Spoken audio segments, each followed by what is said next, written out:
नमस्कार दोस्तों, आपके हमारे ऑनलाइन लेक्चर सीरीज में एक बार फिर से बहुत बहुत स्वागत है। सेट थ्योरी एंड रिलेशंस में हम डिस्कस कर रहे थे रिलेशंस के बारे में।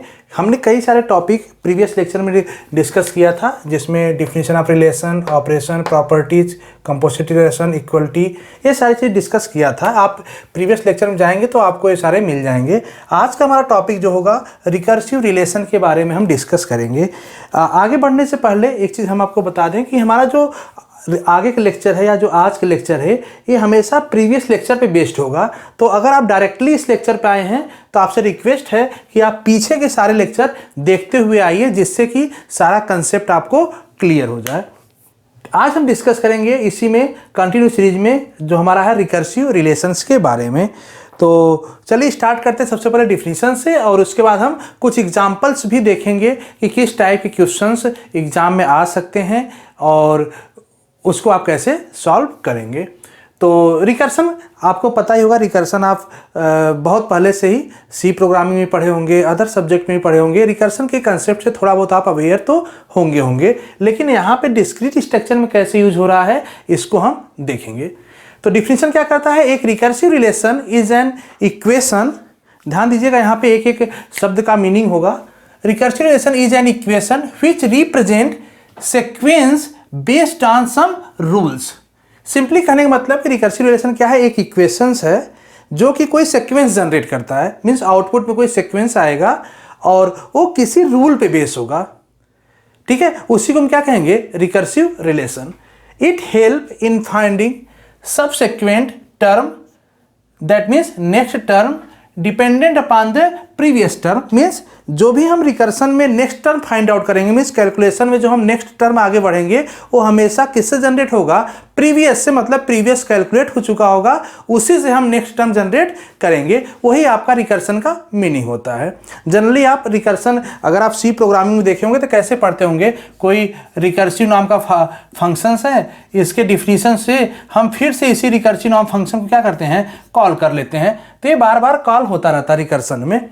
लेकिन यहाँ पे हम जो एग्जाम्पल देखेंगे वो प्रोग्रामिंग के टर्म में नहीं होगा, यहाँ पे थोड़ा सा अलग आपको दिखेगा।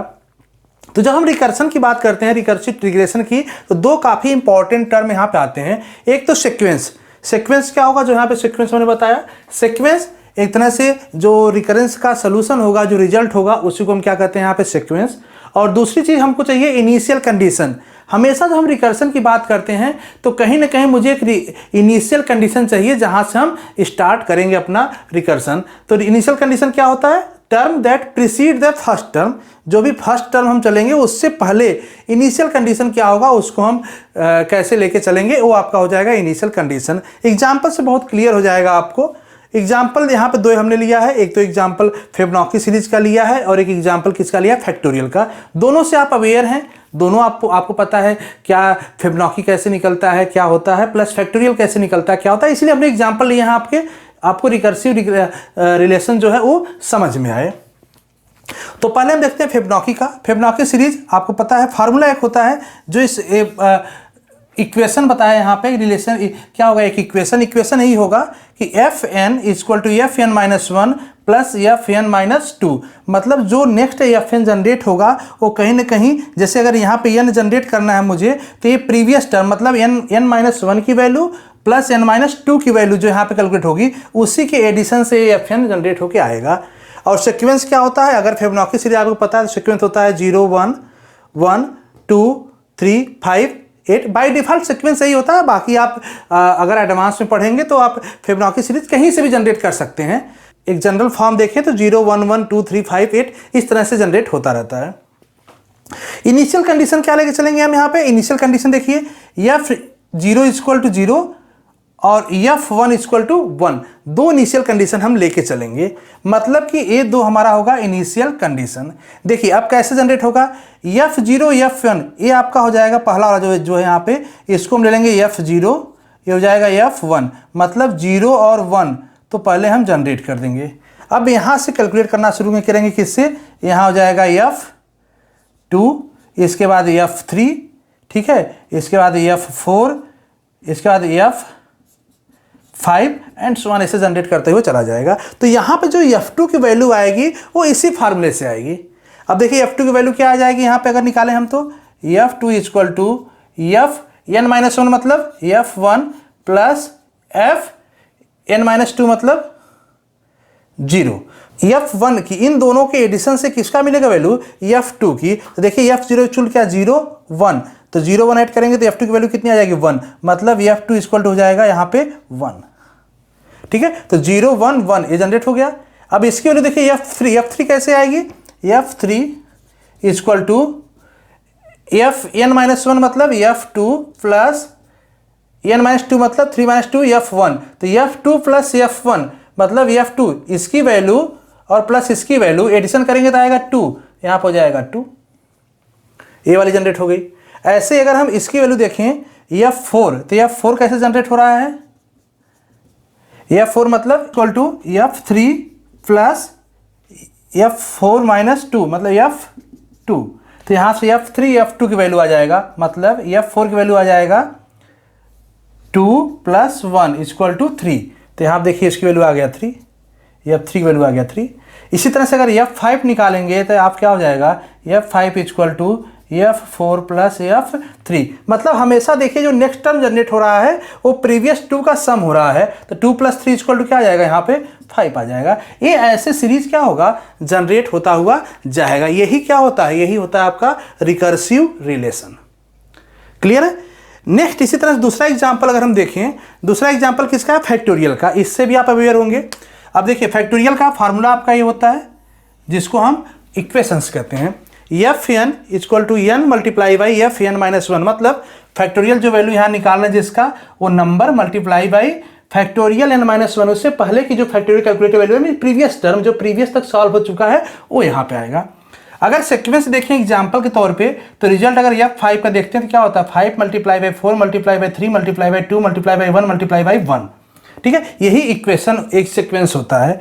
इनिशियल कंडीशन हम क्या लेके चलेंगे? F0 मतलब अगर फैक्टोरियल 0 आता है तो उसकी वैल्यू कितनी होगी 1, ये इनिशियल कंडीशन हम लेके चलेंगे। ठीक है, देखिए कैसे निकालते हैं। अगर इसी निकालना है तो अगर हम F5 निकालते हैं, F5 निकालते हैं इसका मतलब क्या हुआ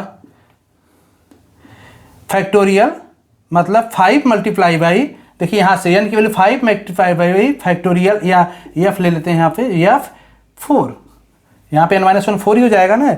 अगर फिर हम यहाँ पे अगर आगे चलते हैं तो F4 निकालेंगे तो 5 तो यहाँ होगा। अब इसको अगर सॉल्व करते हैं इससे थ्रू तो Fn मतलब यहाँ पे आ जाएगा 4 मल्टीप्लाई बाई F3। ठीक है, अगर आगे सॉल्व करते चलेंगे तो 5 multiply by 4 multiply by 3 multiply by F2 इन होगा। अगर आगे हम सॉल्व करते चलें तो 5 multiply by 4 multiply by 3 multiply by 2 multiply by F1। अब अगर हम आगे सॉल्व करते चले तो क्या हो जाएगा 5 multiply by 4 multiply by 3 multiply by 2 multiply by 1 multiply by F0। अब देखिए F0 आ गया यहाँ पे। F0 की वैल्यू मुझे दिया हुआ कितनी 1, तो यहाँ पे वैल्यू कर देंगे पुट 1 कर देंगे। अब यहाँ पे तो क्या हुआ आपका कंडीशन इंड हो गया, यहाँ पे रुक गया। अब इसी को सॉल्व कर देंगे, इसी को सॉल्व करेंगे तो आपका रिजल्ट क्या आ जाएगा 5 multiply by 4 20, 20 multiply by 3 60, 60 multiply by 2 120 multiply by 1 multiply by 1 मतलब 120 आ जाएगा 120। यही इसका हो जाएगा आंसर। ठीक है, एक क्वेश्चन हम इसके बाद देखते हैं कि कैसे हम रिकरेंस रिलेशन के क्वेश्चन को सॉल्व करते हैं। जनरली जो अभी क्वेश्चन डिस्कस करेंगे उसी टाइप के क्वेश्चन एग्जाम में आते हैं। तो चलिए हम क्वेश्चन देखते हैं। क्वेश्चन क्या बोला? Solve the recurrence relation Qn equal to Qn-1 plus n। ये आपका इक्वेशन दिया है with initial condition Q0 equal to 4। ठीक है, या Q0 इसको कह सकते हैं।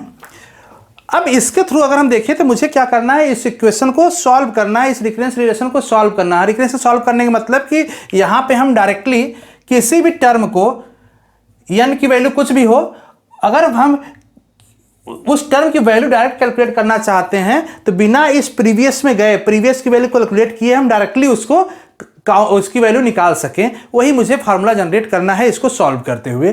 तो पहले हम क्या करेंगे, सबसे पहले हम एक सीक्वेंस जनरेट करेंगे। सीक्वेंस इसके लिए जनरेट करेंगे किसके साथ? इनिशियल कंडीशन क्या दिया है आपको Q0 इक्वल टू 4, तो Q0 से स्टार्ट करेंगे। Q0 4 यहाँ पे दिया हुआ है। ठीक है, ये वाली वैल्यू किसकी है? Q1। कैसे जनरेट हुआ देखिए, Q1 निकालेंगे तो Q1 इक्वल टू, अगर इस फार्मूले में इस इक्वेशन में देखें तो Q0 यहाँ हो जाएगा n-1 मतलब Q0 प्लस n की वैल्यू 1 इक्वल टू कितना हो जाएगा 4 प्लस 1 इक्वल टू 5, तो यहाँ पे आ जाएगा 5। ऐसे ही Q2 की अगर वैल्यू निकालें तो क्या हो जाएगा, Q1 plus 2 equal to Q1 की वैल्यू कितनी है 5 प्लस 2 इक्वल टू 7, यहाँ पे आ जाएगा 7। इसी तरह से Q3, Q4 और Q5 की हमने वैल्यू जनरेट कर लिया, इजीली आप कर सकते हैं। ठीक है, अब देखिए करना क्या है, यहां तक तो मुझे समझ में आ गया सीक्वेंस जनरेट कैसे हुआ। अब हम इसको सॉल्व करने के लिए चल रहे हैं। तो सॉल्व करने के लिए कैसे हम स्टार्ट करेंगे, सबसे फर्स्ट स्टेप है कि हम इसका डिफरेंस निकालेंगे। डिफरेंस मतलब जो इसके बीच में डिफरेंस है, देखिए जैसे इसका इससे डिफरेंस, इसका इससे डिफरेंस, मतलब Q1 minus Q0 equal to कितना डिफरेंस आ रहा है, देखिए 1 का 5 minus 4, Q2 minus Q1 equal to 2 का डिफरेंस है, Q3 minus Q2 equal to 3 का डिफरेंस है। देखिए 3 का डिफरेंस चल रहा है ना यहाँ पे। अगर हम Q4 देखें माइनस Q3 इक्वल टू 4 का डिफरेंस है। तो एक चीज आप देख रहे होंगे यहाँ पे जो Q1 2 3 की वैल्यू चल रही है, डिफरेंस में यही आ रहा है। जैसे यहाँ 4 है तो यहाँ 4 आया, 3 है तो 3 आया, 2 है तो 2 आया। इसी तरह से Q5 का अगर डिफरेंस देखें Q4 से तो कितना आ जाएगा, 5 आ जाएगा। ऐसे अगर चलते जाएँ Qn का डिफरेंस देखिए हम Qn माइनस 1, क्योंकि देखिए 4 है तो यहाँ पे n से n माइनस 1 आएगा, तो यहाँ पे कितना आ जाएगा n। ठीक है, अब ये तो डिफरेंस आ गया, आप इस डिफरेंस को यहाँ पे वेरीफाई भी कर सकते हैं। अब मुझे करना क्या है, यहाँ पे इन सभी को सम करना, मतलब लेफ्ट हैंड साइड का भी सम निकालेंगे, राइट हैंड साइड का सम निकालेंगे और उसको हम अपने में कंपेयर करा देंगे। जैसे यहाँ पे हम इसको सम निकालें इसका, तो इस टोटल का सम इस साइड आ जाएगा इक्वल टू, मतलब हो जाएगा लेफ्ट हैंड साइड, और ये राइट हैंड साइड का सम हो जाएगा राइट हैंड साइड। ठीक है, चलिए करते हैं, फिर आगे देखेंगे समझने में कैसे होता है। तो सबसे पहले हम देखते हैं left hand side. Left hand side मतलब क्या है, ये देखिए Q1 minus Q0 plus Q2 minus Q1 plus Q3 minus Q2 plus Q4 minus Q3 plus Q5 minus Q4, ये कहाँ तक चलता जाएगा, Qn माइनस 1, यहाँ तक आ जाएगा। अगर हम इसको देखें सॉल्व करते चलें तो देखिए ये जैसे यहाँ पे क्या है, Q1 पॉजिटिव है, यहाँ पे Q1 क्या निगेटिव में है, Q2 पॉजिटिव नंबर है, Q2 निगेटिव नंबर है। तो जब सॉल्व करेंगे तो क्या कट जाएगा, ये इससे कट जाएगा, Q2 से कट जाएगा, Q3 यहाँ से कट जाएगा, Q4 से कट जाएगा, ऐसे Q5 यहाँ पे आगे जो आएगा Q5 से कट जाएगा, सारे कट जाएंगे। केवल बचेगा क्या, बचेगा माइनस Q0 प्लस Qn, यही बचेगा।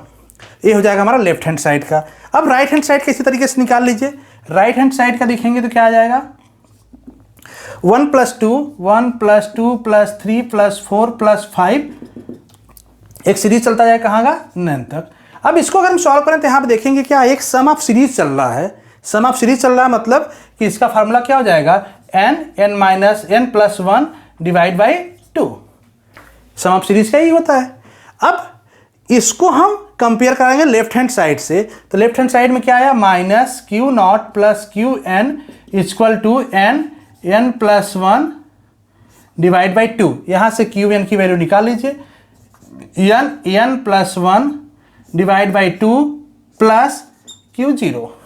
तो यहाँ पे एक फार्मूला देखिए आपका एक जनरेट हो गया फार्मूला।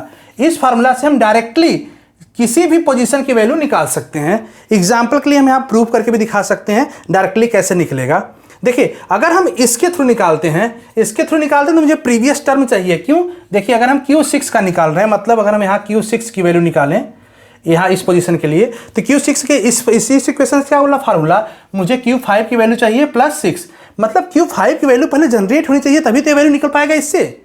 अगर यहाँ देखें तो इसको देखने से समझ में आ रहा है कि हाँ Q5 की वैल्यू क्या है, 19 जो पहले जनरेट हुआ है, हम यहाँ पर अगर रख दें कितना आ जाएगा 25, मतलब यहाँ पर आ जाएगा 25। लेकिन अगर डायरेक्टली हम विदाउट प्रीवियस वैल्यू को देखें, डायरेक्टली कंप्यूट करना, देखिए कंप्यूट कैसे हो जाएगा, Qn मतलब Q6 इक्वल टू n की वैल्यू कितनी है 6 मल्टीप्लाई बाई 6 प्लस 1